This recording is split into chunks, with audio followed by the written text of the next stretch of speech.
Hi everyone, so this is my first video blog for my website and I thought it would be extra fun to do an unboxing of my new Holga 120 pan. It's a 120mm film camera. It's a toy camera, but it has some really nice effects because it shoots panoramic images, which would be a 6x12 image. You can see an example of that on the side of the box, which is an actual size of what the print might be. It is a Holga, so of course the whole lomography movement, a lot of people really like Holgas because they get crazy light leaks, unexpected effects. I'm getting this camera to, just experiment with film again. I never shot 120mm film when I was using a film camera, and I only used a film camera for maybe 2 or 3 years before I switched to full digital. So it's kind of a back to basics fun thing, and I wanted to take this to Ireland because I feel that it would be fun to experiment with film there. The landscapes are just really epic, and I thought film might do it a little bit more justice. Of course, I'm taking my digital camera there as well, but I thought this would be a perfect opportunity to just play around and experiment with that. I also got some 120mm film. I bought this from Lomography.com. You can see here, I just really enjoy Lomography.com. I know it's a little bit pricey, and of course it's a little bit quiche-y, like indie kids are really into shooting lomography with toy cameras, but it's not really the case. If you go on there, you can see some really beautiful images coming out of toy cameras, and even not, I mean, you can see some beautiful images coming off of their film as well. So I got the ISO 100 120mm film. It's called Earl Grey. I love the name of that. This one I don't know if I'll be able to use as much just because this camera has such a high f-stop. So we'll see. It's something I'm going to play with. And then of course everybody, and of course the camera itself, recommends you shoot with a 400 ISO. This one's called Lady Grey. I really liked the tonality of this film from the examples I saw on the website. I really want to get some nice gray mid shades and hopefully some silvery tones. So we'll see how that works. I'm gonna just play around with it and, you know, get some of it developed before I actually go on the trip.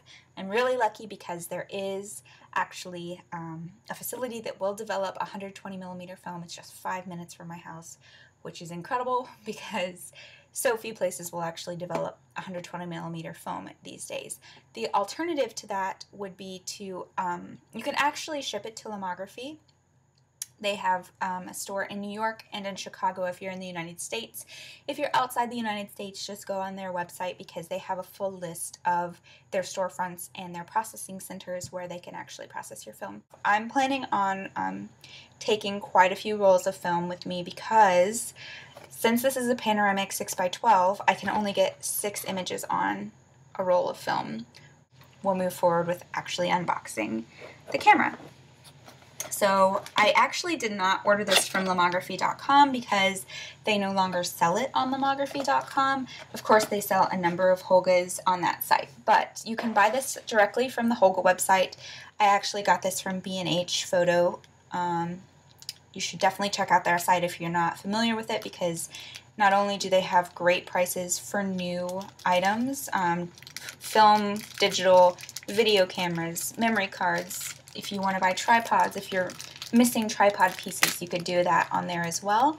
But they also have a great used section. I did not buy this used, and it was still a huge discount. It was almost a 50% discount from purchasing it directly from Holga, which I was very happy about because since it is a toy camera, since I have invested a lot of money in my digital camera, and this is more just for experimentation, I was really happy to not pay the premium Holga price for a plastic camera.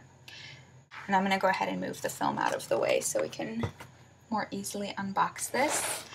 So the camera comes bubble wrapped, of course, with the instruction manual and the Holga guidebook.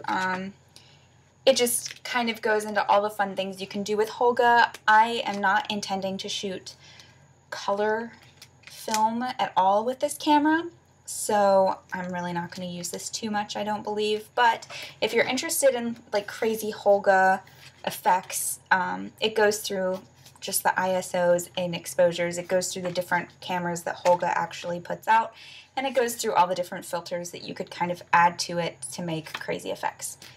I'm not going for crazy with this camera. I'm trying to just get really sweeping panoramas on 120mm film, which is, you know, a medium format film. So that's not really going to be of use in my certain situation. So let's go ahead and move this out of the way.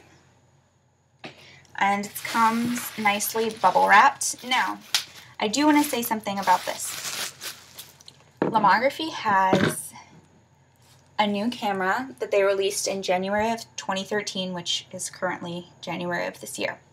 It is called the Bel Air, and it is a 120mm camera with a bellows that shoots 6x6, 6x9, or 6x12 frames. I really wanted to get that camera, but it is really expensive for a toy camera. The bellows is really cool. The fact that it shoots all three sizes is really cool. It's something to consider if you're interested in that. It also comes with two separate lenses so that you can get, you're not stuck with a fixed lens, but you know, it's your preference. I just wanted to go with something a little bit cheaper that would yield the same sort of results I would expect from the Bel Air. So go online and check that out if that's maybe something you're interested in. Okay, down to the camera. So we have two hot shoes here on the top of the camera. We have the viewfinder, and we have the actual wheel to turn the camera for a new exposure. There's also a really nice level on top of the camera, a bubble level. Here is, of course, the Holga Lens Cap. The Holga lens, it's a 90mm lens. It's made of plastic, but I've heard it's had some good results. On top of that, you see the actual metering distance. So you have infinity, which is the mountain range, group, which I think is maybe like 9 meters, the family, which is a little bit closer, which is 3 meters, and I think the single person is maybe a meter. You can go on YouTube, find the tutorials to actually test this with just like clear Scotch tape. I saw some great tutorials just to make sure that you're fully sharp. At the bottom, there is a tripod shoe. The back notes for ISO 400 films for best effect. That's great. We have 400. We're going to shoot with 100 as well, just to play around with that. And then you just kind of pop out these. You just lift up and pull it up, and the back comes off this way. So since you are shooting with 120, you want to be sure to wind it to even numbers so that you're not double exposing, because it's the panoramic. It's a 6x12, so you only get the 6 images, 6 frames per roll of film. So you put your film here. This is where you wind it.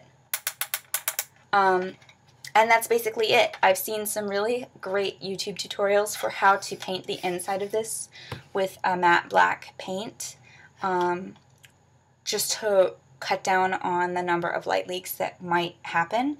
I will probably be doing that since I'm not going for the Holga light streaky effect. If you want to keep that effect, don't worry about modifying this at all. There's some other great mods online. Really, YouTube has a ton of information, and I can also add some links below the video for you to check out. So that's the Holga.